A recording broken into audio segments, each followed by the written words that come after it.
welcome to Talks at Google, live in San Francisco, but streaming everywhere around the world at Google. I'm John Nicoletti. I lead our customer solutions team for the Americas region. Many of our folks in the room today, shout out GCS. And if you don't know what that is, we're the team that interacts with all of our customers. And is pretty important, especially now more than ever. So I have the privilege of hosting this talk with Moritz Baier-Lentz. So can we give him another hello? Thank you. And in talks format, I'm going to facilitate a conversation, and then you've got questions, so bring them, because I think this is going to be a really interesting hour. A couple bits of context. One, the genesis of why we are doing this specific talk. I think the focus on the venture community and Google is something that we're putting more and more emphasis on. And it's something we've done around the world for many, many years, but I think in the last year we see the opportunity of what that could be in working with Lightspeed and a lot of other great firms. So that's part one. I think part two is the moment that we're in right now on a bunch of different fronts. We talk about AI all the time. That has massive implications on what's happening in the world. Businesses, large and small, that we work with are trying to figure out where they go. And us as humans are also trying to figure out what is work and what is play. And I don't know of anyone better to have that conversation with than Moritz. So I also have to say as a disclaimer, and then I'll get into flattering you, don't worry. So maybe I can sit down. I want to remind the audience that Moritz's thoughts are not to be taken as investment advice. So I have to say that. So a lot of goodness. Okay, let's get to it. I'm not going to do you justice, but I am going to flatter you. We've had many great speakers in the talks at Google, and this may be one of the most interesting ones that we've had. Let me explain a little on who Moritz is. First of all, you are a professional gamer. At one point ranked #1 in the world in Diablo II. Are there any gamers out there, by the way? The gamers are quietly raising their hands if you're not in the room. For those that know this game, it was sort of revolutionary in terms of how games were developed and made. But that was in an early age, and you sold virtual goods and used that to help guide you from an educational perspective, which got you to Stanford, where you both had an MBA and an MA. You were an R.J. Miller Scholar and was recognized by the World Economic Forum as a young global leader. We're just getting started.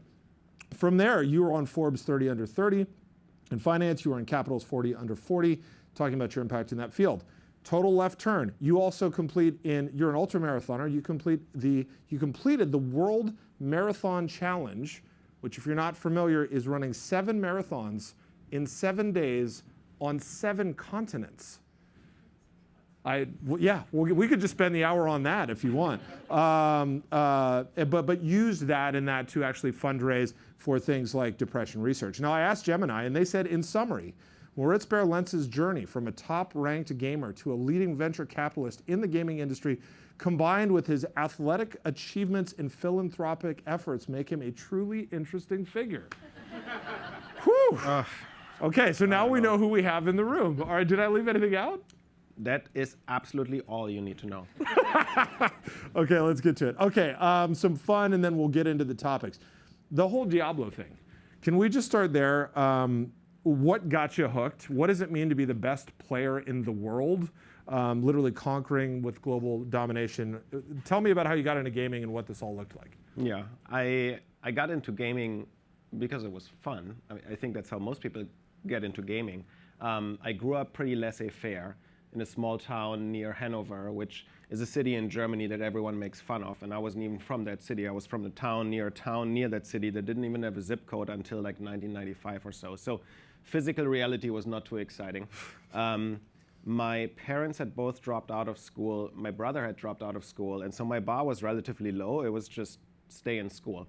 And I thought it was well doable while also playing a lot of video games. I would say the first 2/3 of the Diablo II years, which is maybe 6-7 years in total of like 8 to 10 hours a day. If you're a professional gamer today, it's more than that. I would say it was really played mostly for the love of the game. I liked it for the complex system that it was, and I still think it's actually the greatest video game ever built, but that's a separate conversation.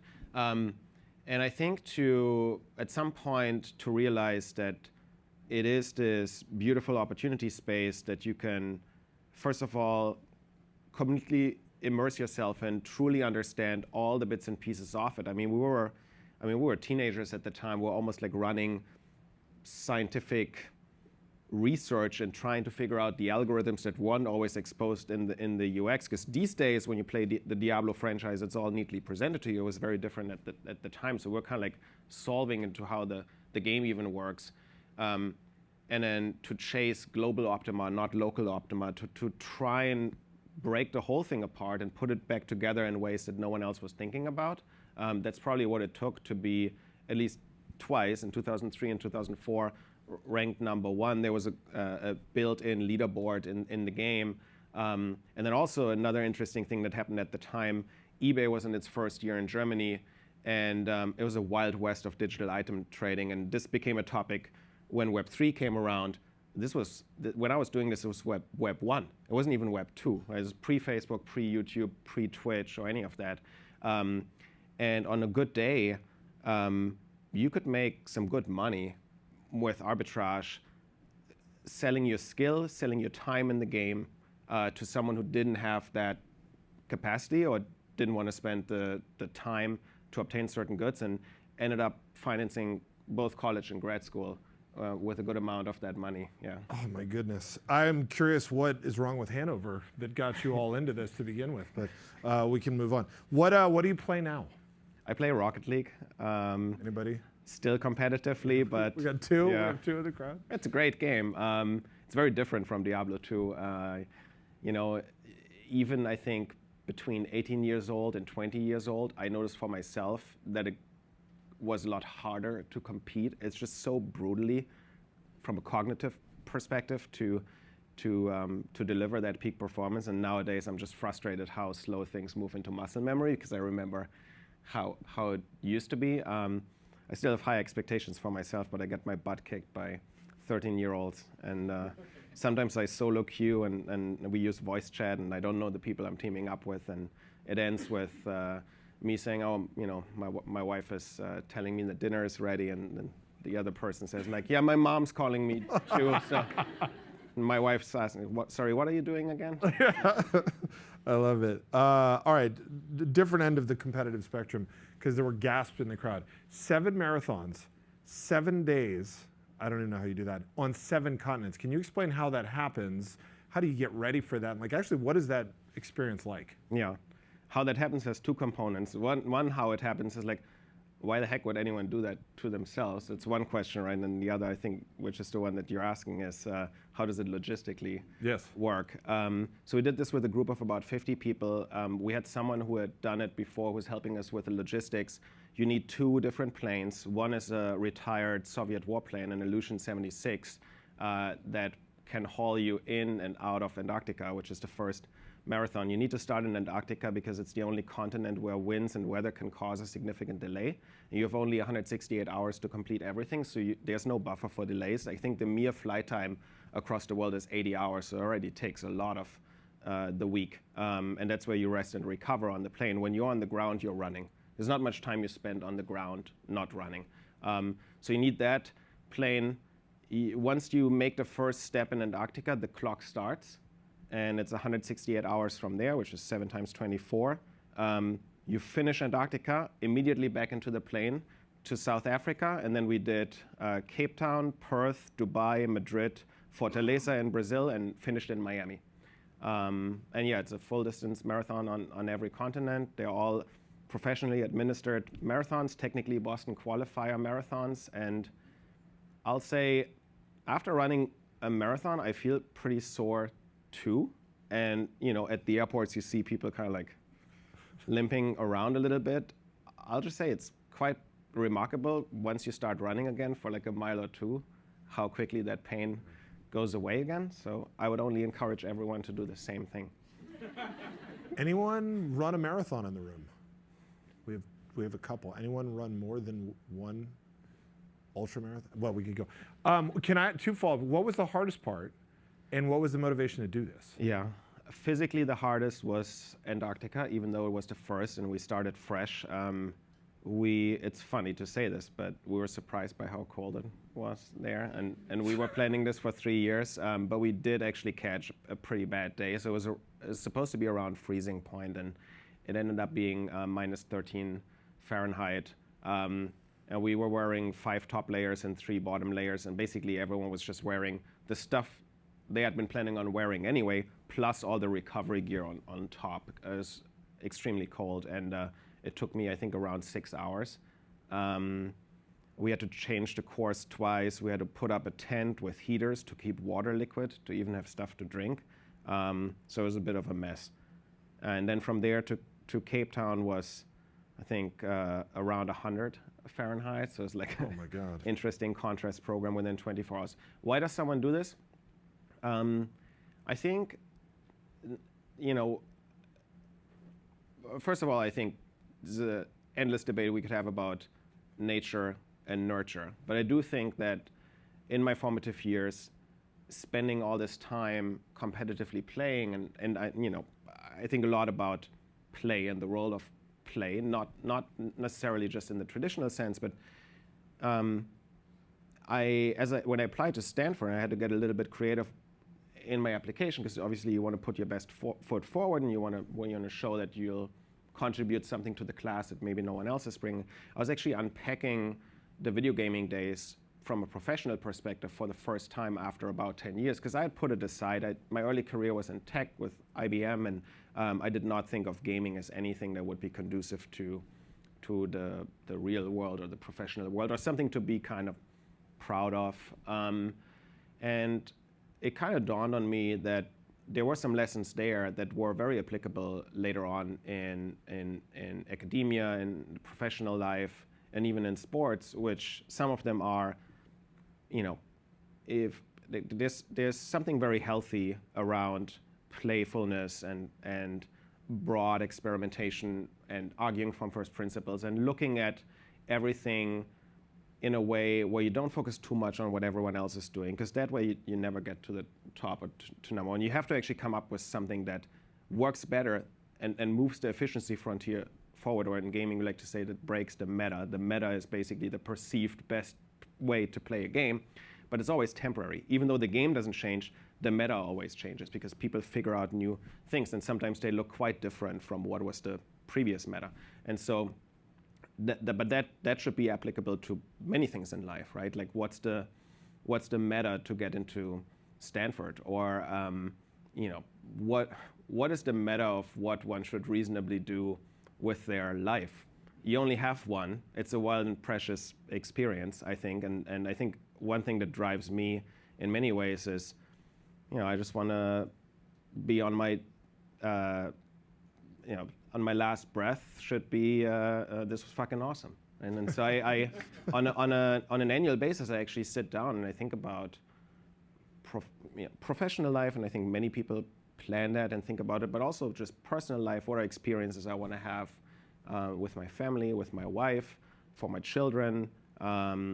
What are physical things I want to do? What is learning or spiritual experiences? And I'm not a religious person, but what is the full extent of life that you can take in, and then how can you creatively go about willing these things into existence? And I've been doing this now for almost 15 years, and I think that's just kind of like playing around with the life that you have. And so then you get into running, and then you get into marathon running, and then you meet the wrong friends. They get you into ultra running, and then we do stuff like the 7-7. We also did a Marathon des Sables, which is a 250-kilometer ultra marathon through the Sahara, self-sufficient and self-navigated. It's honestly a lot worse than the 777. By the way, I don't know if anyone's like, this is not like the normal thing. It's like I fell into a crowd who runs 500 miles every week, and it's pretty impressive. So. I think, again, like you only have one life. Why live it in a normal way? Mathematics teaches us that optimal solutions are extreme, so an optimal life should also be extreme by extension.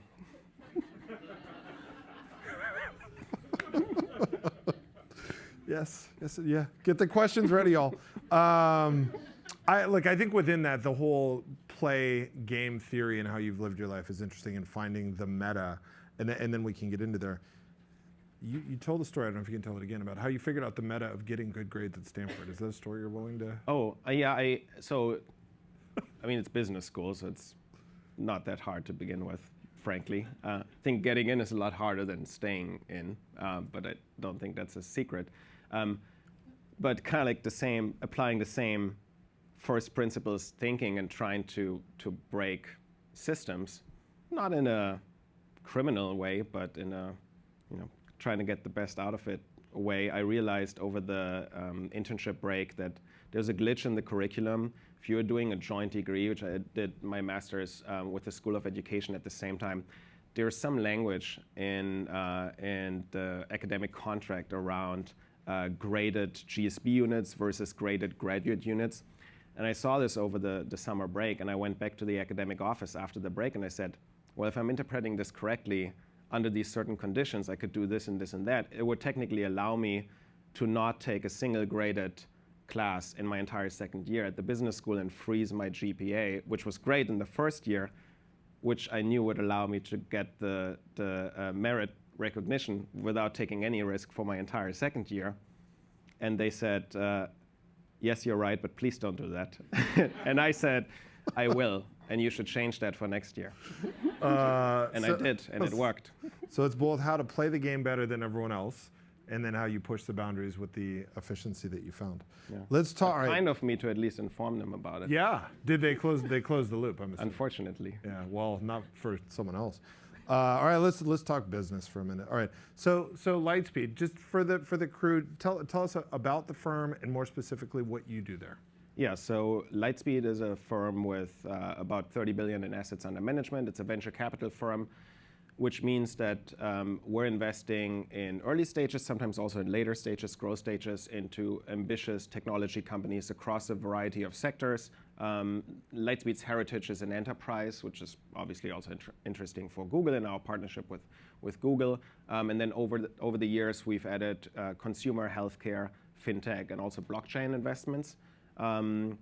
It's a firm that takes pride also in its geographic distribution. I think you'll find a lot of venture capital firms, even the scaled ones, that operate in 1 or 2 geos.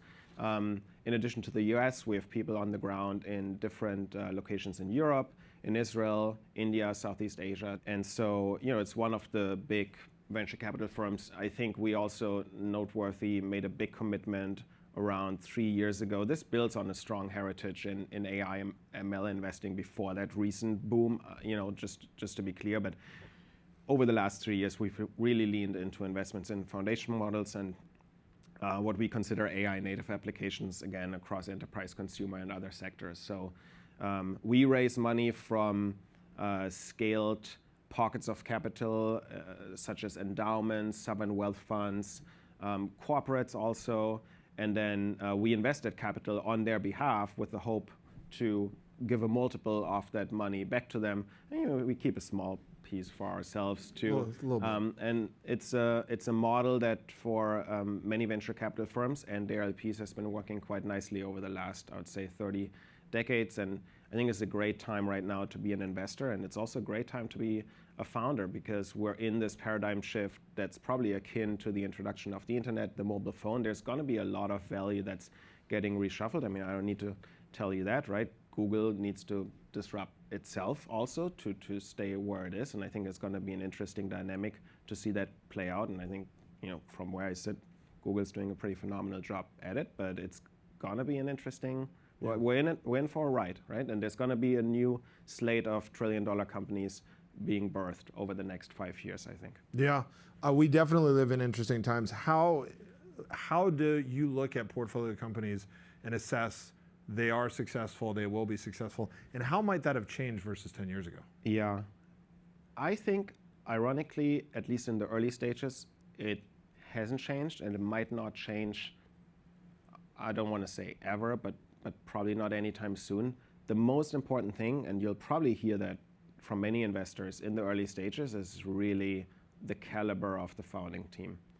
Because the truth is, whatever gets pitched in an initial investment round, in a seed round, or maybe in a Series A, if this ends up becoming a company that has a scaled exit, going public or scaled M&A transaction, most likely at that time the company will look quite different from what was originally promised to investors. And so the only thing you can bet on is that there's going to be market changes and pivots, or at least movement into adjacencies and rescue missions and all the kind of stuff along the way. And the people who pull it off are extraordinary founders. If I could literally reduce it to one thing, and only one thing that I want to see in a pitch, I want founders to go after products that aren't, there needs to be like some capacity for this to be like a $5 billion, $10 billion plus idea. It doesn't necessarily need to be that kind of addressable market today, because a lot of great ideas also create markets. So I think TAM, or total addressable market, is a little bit of a fallacy. We like to use the term surface area. But the best thing a founder can do is present something that is provocative and is that if true has profound implications. And it's usually something novel. And we spend so much time in our specific sector areas. Like I look at probably around like 3,000 to 4,000 pitches in gaming and interactive media per year, and invest in about 2. So the bar for me to step away from a 30-minute conversation and say, wow, what I just heard, based on that person's personal experience or hypotheses, actually does challenge my mental models and has me adjust them after. It happens less than once a month, I would say, even though you take a few hundred pitches a month. And those are typically the founders where you want to tune in and do the work and see if a partnership makes sense. And those are the people that are able to push your boundaries and get you to think slightly different. Yeah, the founders we invest in, at whatever they seek out doing, they need to be better than us. It'd be ridiculous if they weren't. I don't think that's someone we would want to partner up with, because we go broad, even when we specialize, and then we just need them to obsess about the right things in the right way for 5 to 10 years. Let's talk as that idea starts to gain some legs, maybe it goes from marathon 1 to gets to the second continent. It's on its way now, and it's about scale. And maybe we start on the consumer side. How do you all think about scale and really pushing that as fast as it can? And then, because you're sitting in Google, how does a company like Google help in that equation? No company can scale without Google Cloud, the App Store. Yeah, I was like, well, I didn't tell him to say that, but that's no, even you can get, first of all, like scale. What scale means in venture has also changed so much over the last 5 years. You have companies now that are in the, reaching like tens of billions of dollars in a time frame so short. We've actually never seen that. And so, I think that the playbooks for scale are changing as well. But obviously, like we have an investment platform that has internally support functions for those companies. So we have an internal executive talent team that helps specifically with the right board hires, executive hires. One thing also that pops up quite often is that the founding team and who would be the best leadership team for a scaled company is not often the same people. And it's often also a discussion that gets initiated by the founders themselves. It's not like, actually, most of the time the investors can't push decisions like this. So it needs to be done in tandem with a founding team. But talent obviously is a big topic. Helping with go-to-market, and this can be obviously through Google with the distribution that you have, inorganic user acquisition and all that kind of stuff. But it's also sometimes even revamping a go-to-market team and how you even go to your customers, how you refine product market fit. And I think it helps to have a company that's at this point taking over 200, a firm that's taking over 200 companies to exit. Actually, I think it's almost 200 IPOs in the history of Lightspeed. So there's a lot of organizational DNA to tap into. And we try and be not just investors, we try and be good partners, which is also why, personally, I invest in about, again, 2 companies per year.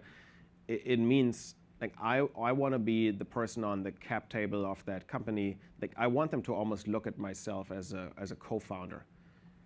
If I'm not the name that they drop, if they think about their most helpful investors, I'm not doing my job right.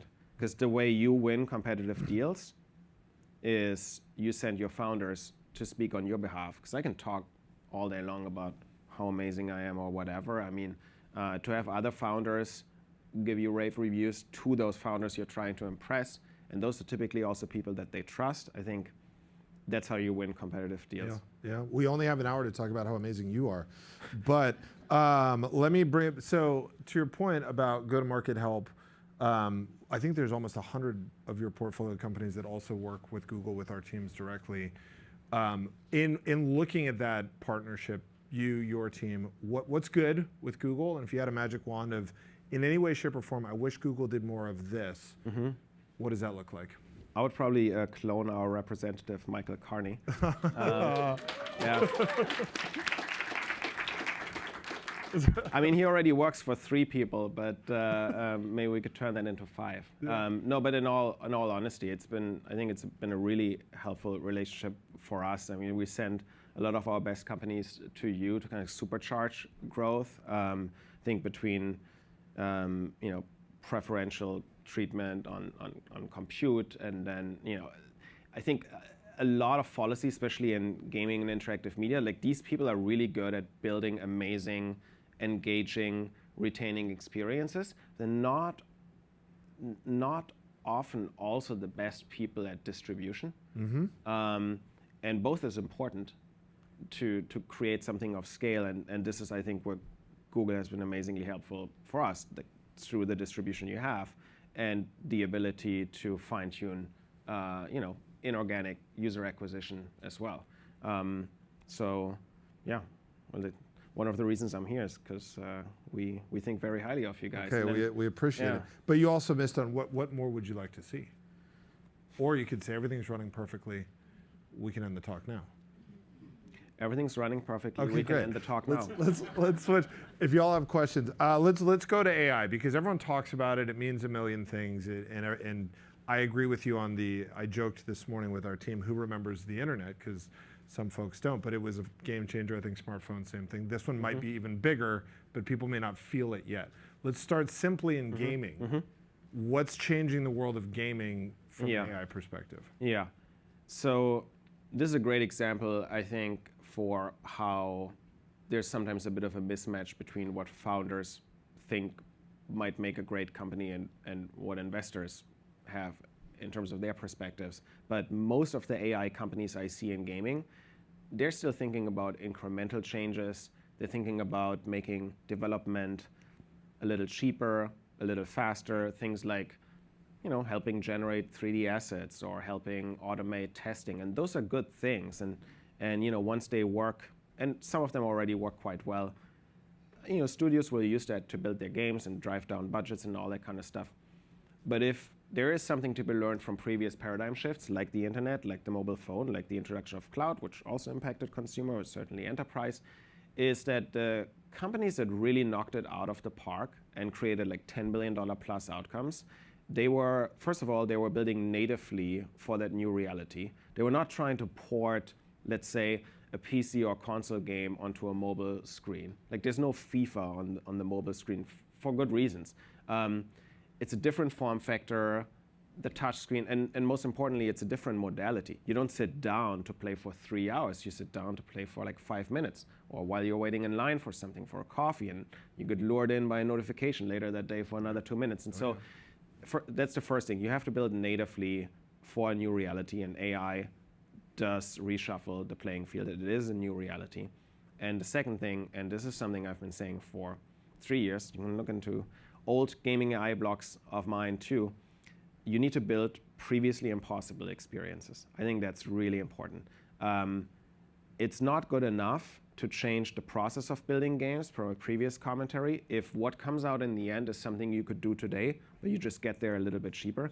You have to build something that is fundamentally better and fundamentally different. And so an example for that is, for example, agentic simulations inside virtual worlds. We're super good with Unreal Engine or whatever you want to use with these photorealistic virtual worlds. And then they kind of feel empty or scripted, or somehow we've come accustomed with the fact that most non-player characters that you engage with in these environments are kind of robotic or too confined.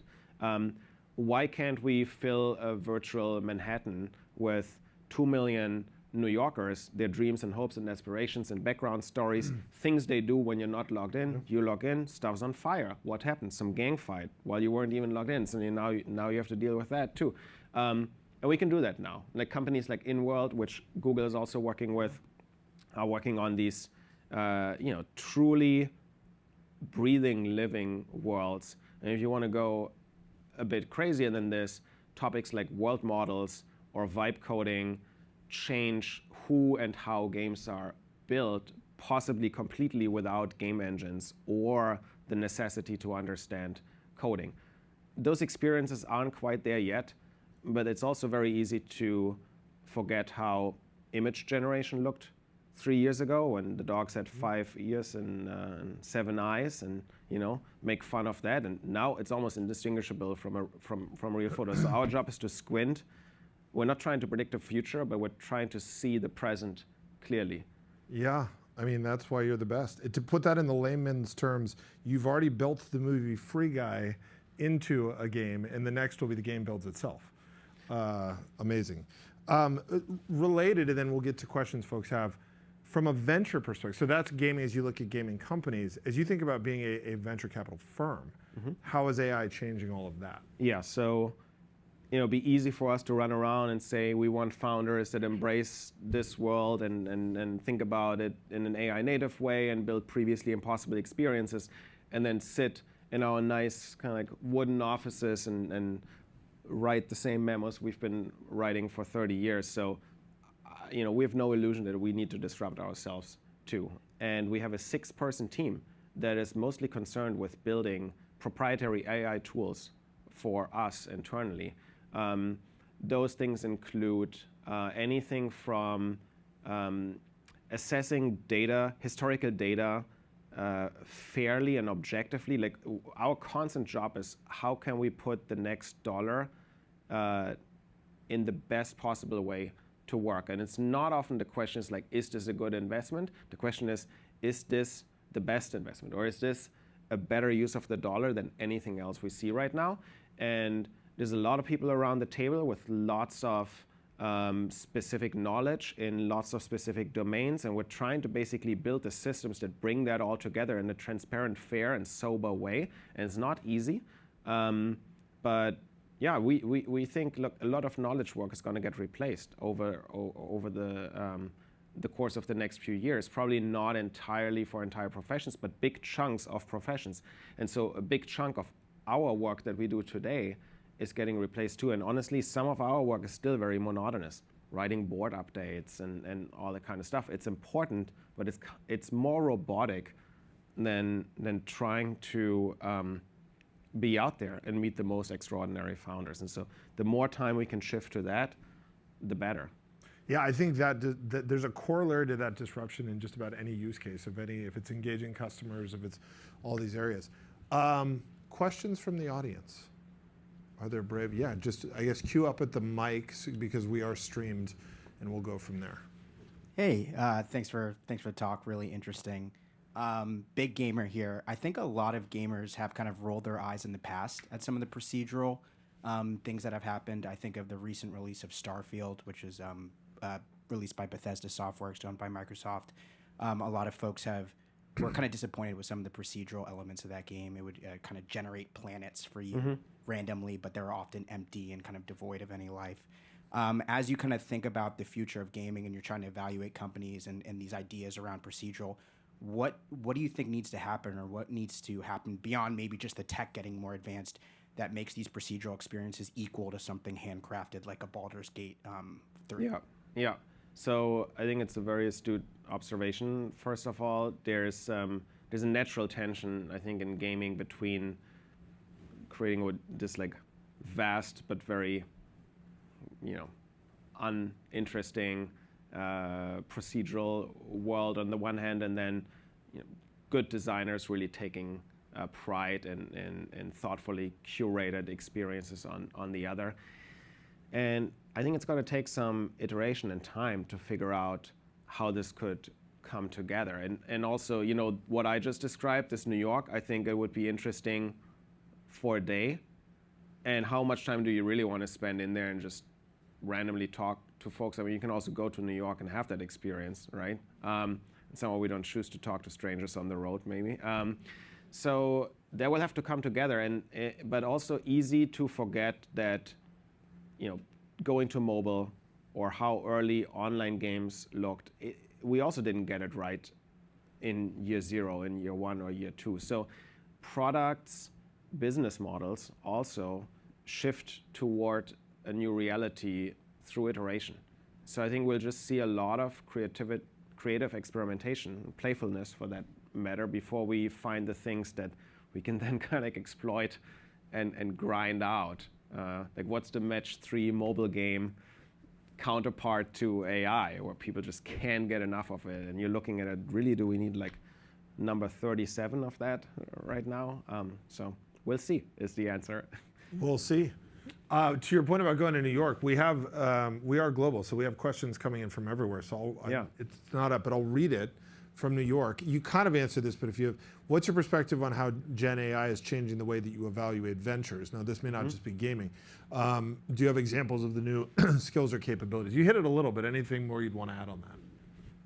Yeah, so I would say we as a firm have placed a big bet on the foundation model layer. I mean, that information is public, and then the other way you can go is invest in the AI native applications across different sectors. There's a big debate. I mean, first of all, I think in AI you can debate whether value will accrue to incumbents like Google or newcomers, and that's one discussion that we're having.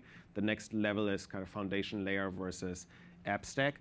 And I think a lot of the criticism you often hear in investing in the app stack is like, oh, Google will just build that, or OpenAI will just build that, and won't they ultimately, isn't everything a wrapper when you can basically spin up all kind of software and code on demand? And we're not in that future, but we might get to that future. And so the question then is, looking at the app stack, what is true mode going forward? Because it used to be product was mode, but if software can be infinitely written at will, then product is no longer real mode and can be replicated.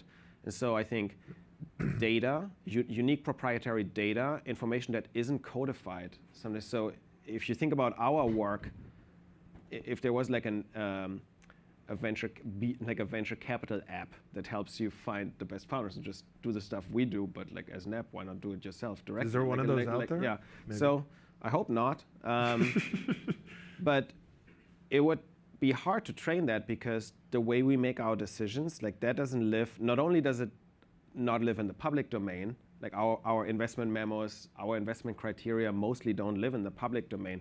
And even in the private domain and internally, a lot of judgment, workflows, processes aren't necessarily documented and codified.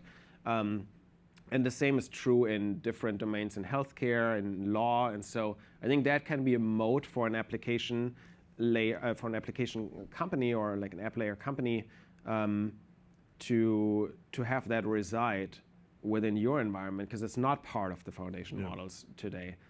But yeah, it's wild and moving fast out there. And so velocity in itself almost becomes a moat. Speed is a moat. That's interesting. Yeah.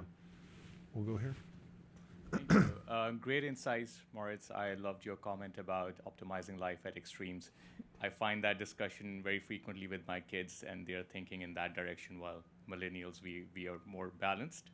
My question is around leveraging AI, and I'm part of the group that pushes AI in our sales organization. And we're always thinking about how to optimize and upgrade our customer engagements. You invest in a lot of cutting-edge AI companies. What is the fundamental shift that you are noticing in the next 3 to 5 years in terms of B2B GTM? Is it small optimizations with AI, or is it just new models of value realization, customer acquisition that AI will disrupt for companies? Yeah. I mean, I'll lead by saying I'm not an enterprise expert, so I'll probably, my partners will have smarter answers for you, but at least where I sit, the applications that have risen to scale, at least for now, are the ones that don't completely replace the other side. I think that as of now, humans still want to speak to humans on the other side, but I think especially in sales, displaying for the sales rep or displaying for the customer rep the correct summary, the best next questions to ask. And this is also an example of something we're using on our end. We have tools running during Zoom calls that help us ask the right questions or make us look as smart as possible. Unfortunately, I don't have it running right now. Then I'd have a better answer for you. But there's just more questions here. That sounds familiar to what we see here too. Hi, my name is Margaline. I'm on the agency team. Also tying back to optimizing sort of the human experience. My question is, how are you using AI to optimize your human experience, and what would you say is the most optimal point? Yeah, so this 5-year plan that I mentioned that I've been doing for 15 years now, I realized it's actually a pretty nice backlog to feed into a project. And this last year, I usually do this over the holidays, and I sit back and I kind of plan my life on these 9 dimensions, like looking back 1 year, looking forward for 4 years. And I've been feeding it all this stuff. And then I basically said, based on everything I shared and other things you know about me based on my prompts, come up with 200 ideas across these dimensions that I could possibly pursue over the next 4 years. And honestly, like, I'll say of the 200 things, there's probably 100 things that were pretty interesting. I genuinely think you don't need to know much about fancy tools. As it comes to life optimization, I think the baseline foundation models do a phenomenal job, and then it's really just asking the right questions. And if you get something back that doesn't work, just be specific about why it doesn't work or what you were expecting instead. And typically within an iteration or two, I found it to be just as good as me at knowing myself and coming up with something that I would probably enjoy. So, but if you'd share, what's the most extreme idea it gave you? What do we have on there? I mean, there's always more running adventures, like the 777 is not the craziest thing you can do. That's a whole other talk. That's fine, we'll leave it there. We'll go right here. Hi Moritz, I'm Neil. Thank you so much for this inspiring session. At the start of the session, you mentioned something around Web 3 or Web 1, where you used Diablo to monetize on eBay. I had similar experiences with Second Life and World of Warcraft. And now we're in 2025, and I somehow feel that Web 3 gaming hasn't gone mainstream. It's still left a bit behind. My question is, where do you think Web 3 gaming is as of today, and what's the scope or the future in the next 3 to 5 years? Yeah, and so at my previous firm, BITKRAFT, we started one of the early specialist gaming VC firms, and we were also early on the Web3 gaming topic with 2 funds that we raised specifically for Web3 gaming investments. I think one of the or 2 issues with Web3 gaming. The main issue actually was that, coming back to what creates true value in gaming and media experiences, I think people forgot that what you really need for anything of value as a media experience is to have something that truly engages and retains over time. So if you're building a game, you shouldn't spend all your energy and time thinking about how you distribute value. And I would get these pitch decks that, on page 2 or 3, they have this complex token economy, and like, actually we need 2 different tokens because this one does that and this one. And intuitively for me, I always thought, how can this matter so much? This is ultimately a means of value distribution. It's not a means of value creation by and large. And so to have this economy be worth anything, first of all, you need a game that's pretty awesome, right? And that's hard enough in itself. So there wasn't enough focus on the quality of the experience and the creation of value. All the focus was on the distribution of value. And I'm not saying that these were all rug pulls. I mean, some were. But I think it's just misguided energy on what makes a good game. And then the other thing also is you didn't have the right talent go into these experiences because of this dynamic. It got this kind of grifty, like, undertone. And then the the good game designers were all somewhat alienated and didn't want to have anything to do with that. So you had the wrong people go into it, not necessarily for the wrong motivations maybe, but with the wrong aspirations. And none of these things really, these are not things that can change, right? I think you can build a great Web3 game. My true answer is, I don't think it matters whether it's Web3 or 2. I genuinely don't think it matters at all. Thank you so much for speaking with us. Could sit here for hours and just listen to you share about your curiosities. Question for you is, what is maybe number one or top 2 lessons, learnings, takeaways from either your running experience or professional gaming experience that are most you consistently come back to in your everyday life at Lightspeed or in life more broadly?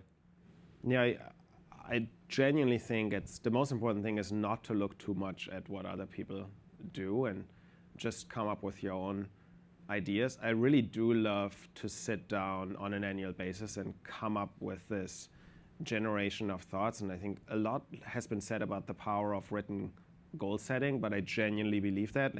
I remember there were so many points over the last 15 years of doing this and thinking, oh man, this thing 3 years out or 4 years out feels so wild and so crazy. And like you're almost embarrassed to write it down and you think like it's not gonna happen anyway. And probably of everything I've written down over 15 years, like I've done like 70% or so. And then the other 30%, it's not like I'm forced to do it, right? And some things obviously don't work out. I try a lot of things and they fail. Okay, I mean, still better than not trying it at all, I would say. And sometimes it's quite scary what does actually work out. And sometimes perspective change. And I look at that thing, and it's even, once you have that backlog, it's also interesting to go back and say, wow, this thing I cared about 5 years ago is like, I kind of like frown upon that because I thought it's kind of like misguided a little bit to something. Sometimes that also causes things to not happen. I can highly encourage everyone to do this. Just a one-pager thing, whatever format you want to use, but it's legit magic. If only we had an annual goal-setting process. Yeah. G2, over to you. By the way, okay, I'm glad you said it because we're already doing all this stuff for work anyway and for projects anyway, because we know when we plan, the chance that the project works out or that tool or that app gets released on time or that company does this or that for its shareholders, it does increase the chances of doing that. Should we really care about that kind of stuff more than about our kind of like life and the experiences you want to have in your life? So why not apply the same principles to getting the most out of life? Failing to plan. Oh Somebody said it. All right, G2, over to you. Many mind-blowing conversations. Thank you so much again for your time. I love that comment around you holding yourself to a really high regard on how your founders reach out to you. Are you the first person they reach out to for advice, yes or no? And here we have Michael Carney, and your comment on him was so interesting because in the age of AI, it's the humanness that really resonated with you. And I'd love to figure out how, as partners, we want all our customers to look at all of ourselves as those people that they reach out to first. So what does Michael Carney do? How can we decode him, since we can't clone him just as yet? I think the best, what I appreciate most is what I think also founders appreciate most, and what I'm trying to do is, it's very easy and it's kind of like, it's a parody almost for VCs to say, oh, let me know how I can be helpful, right? Like, you can do, like Google can do so many things. Like, here's the Chinese menu. Let me know how it can be helpful.